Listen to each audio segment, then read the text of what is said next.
বন্ধুরা, লেবাননে বাংলাদেশ দূতাবাস থেকে ভিসা সত্যায়নের পর বাংলাদেশে একটি নির্দিষ্ট এজেন্সি থেকে পূর্বে ভিসা প্রসেসিং করতে হতো, কিন্তু এখন থেকে আপনাকে সেই নির্দিষ্ট এজেন্সি থেকে আপনাকে ভিসা প্রসেসিং করতে হবে না।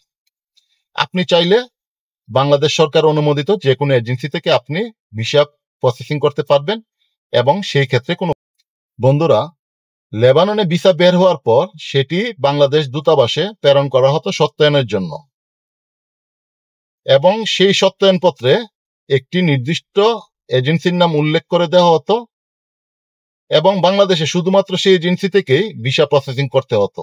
আপনি চাইলেও অন্য কোনো এজেন্সি থেকে আপনি ভিসা প্রসেসিং করতে পারতেন না।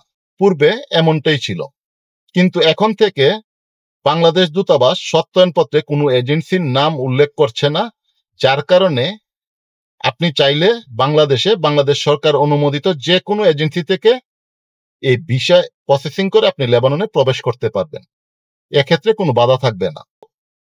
বাংলাদেশ দূতাবাস এই পুরো প্রক্রিয়াটি এখন উন্মুক্ত করে দিয়ে যে সত্যায়নপত্রে দূতাবাস থেকে এখন কোনো এজেন্সির নাম উল্লেখ করে দেওয়া হচ্ছে না, যার কারণে নতুন ভিসায় আসতে ইচ্ছুক প্রবাসী বাংলাদেশিরা চাইলে বাংলাদেশ সরকার অনুমোদিত যে কোনো এজেন্সি থেকে তারা এই ভিসা প্রসেসিং করে লেবাননে প্রবেশ করতে পারবে।